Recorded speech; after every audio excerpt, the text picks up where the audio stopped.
Hey guys, it's your favorite history YouTuber, Mr. Stevenson. Today's video is going to cover the physical history of Iowa. Normally we have a chapter that we read about this as well in an activity that we do in class, but unfortunately, given our current situation, that's not going to work. But this will give you a great overview of uh, how Iowa's land has come to look like it does today. When you talked about, in the earlier question, when you talked about what Iowa looks like today, you might have talked about how it looks flat. You might have talked about how there's a lot of farms on it. And we will talk about why it has come to look like that and why it is so good for farming. We're going to start way, way, way back in time, all the way 500 million years ago. And at the time, Iowa was at the bottom of a shallow ocean. So what we see as land was actually the ocean floor back then. How do we know that? Well, from the fossils, like you saw in the video about the Devonian Fossil Gorge. And the picture at the bottom right here is one that I took at the Devonian Fossil Gorge. The picture on the top is a rendering of what that ocean might have looked like when Iowa was at the bottom of the ocean floor. Now, over time, different layers of things fell onto the bottom of the ocean floor, and these left layers of sandstone, limestone, and coal. So, sandstone is sandy rock that is basically from the sand at the bottom of the ocean. If you've ever been to Wildcat Den, you've seen those sandy cliffs there. The picture on the right is a picture I took at Wildcat Den, and you can see those sandstone cliffs. Limestone is made from basically like fish scales and bones that fall to the bottom of the ocean, solidify, and become stone. We'll talk about that a little bit more in a minute.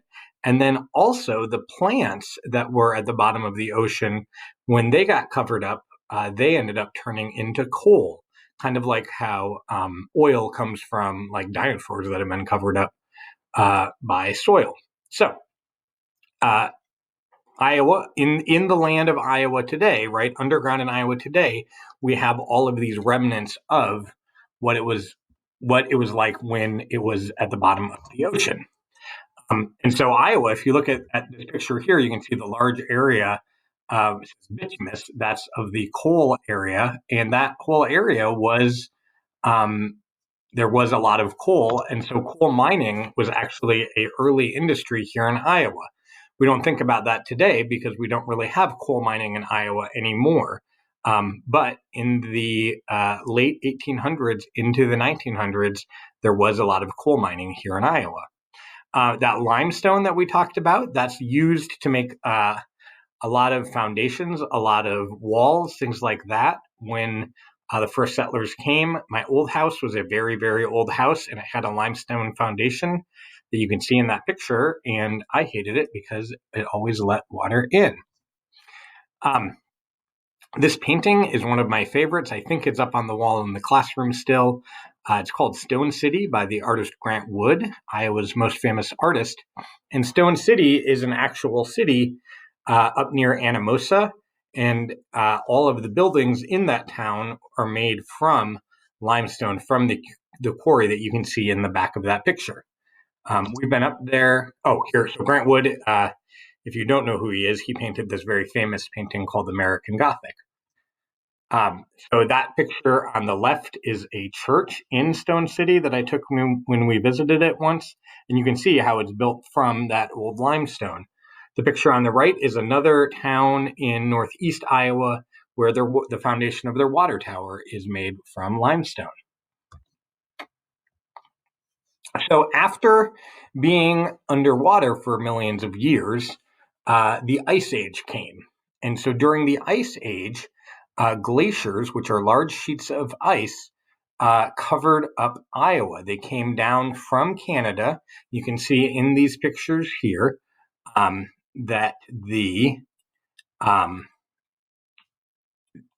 oops, you can see in this picture where these glaciers have pushed down from Canada and basically acted like bulldozers, flattening out everything in front of them. And so, as you can see, all of Iowa was covered by glaciers at some point, and this is why Iowa is fairly flat, because it got covered up by those glaciers. When the glaciers receded, so when eventually the ice age ended and those glaciers melted away, what was left was pretty flat ground, like we're familiar with today.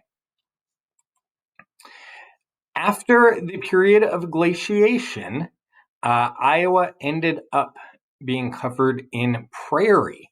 And so this was this way for thousands of years before settlers came. So during the time of the Native Americans were here, um, Iowa was a large grass prairie. So a prairie is just a large grassland without many trees, and that's what we had here in Iowa.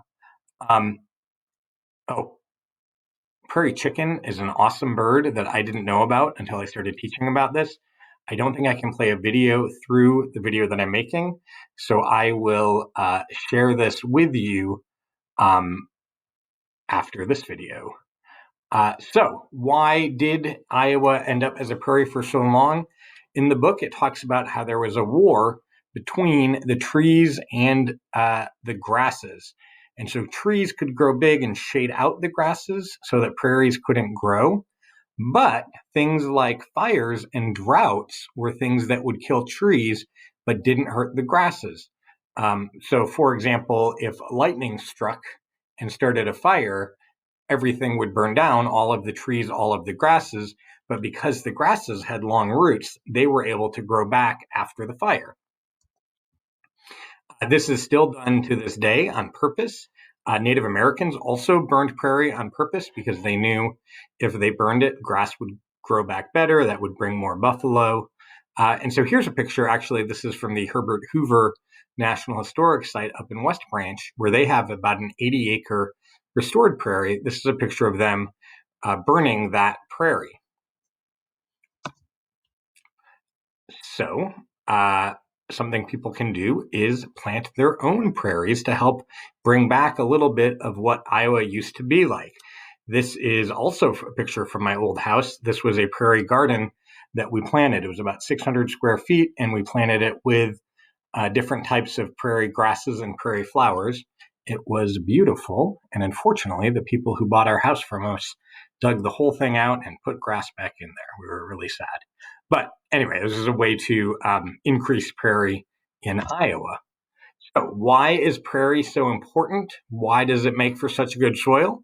Basically, all of these little insects, ants, fungi eat all of the roots of the long prairie roots, poop it out, and it makes for really good soil. So years and years of the deep grass roots dying and decaying left Iowa with very fertile soil. So if you look in that picture there, you can see how parts of the prairie plants are above ground, but their below ground roots are usually even bigger than what's above ground. This is what let prairie plants continue to live even when the tops might be burned off or might not have enough water. Their roots underground help them get water to survive and allowed them to survive. So it is because of all of these roots that Iowa has such fertile soil. It's why Iowa has some of the best farmland literally in the world.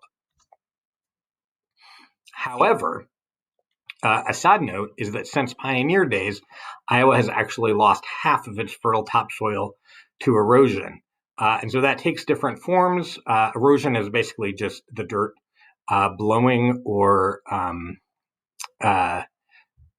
being washed away from the land.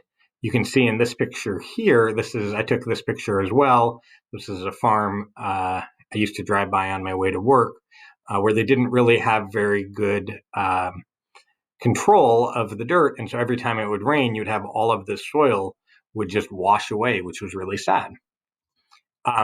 But there are a lot of practices that farmers today put in place to limit that so that they're not losing that valuable topsoil. This is from a presentation my wife used to give with her old job with the DNR, but these are all types of practices that farmers today take in order to help protect that good land that we have because of having been a prairie for so many years. So things like terraces Buffer strips, grassed waterways, that's the biggest one that you see around here where there's grass in the middle of a cornfield, for example. No-till is a type of farming where you don't till up the soil every year. That helps it stay underground. And then cover crops is another one. And so this is where farmers will plant a secondary crop. So after they harvest the corn, for example, they would plant like a winter wheat that would be able to grow throughout the winter to keep the land from eroding away. So these are just some of the things that farmers do. This has been an overview of different aspects of the physical history of Iowa. As the instructions said below, please write down a note or two about each of the sections that we've just discussed. I'll add some links below too if you want to learn some more topics related to this. So this is your favorite YouTuber, Mr. Stevenson, saying we'll see you later.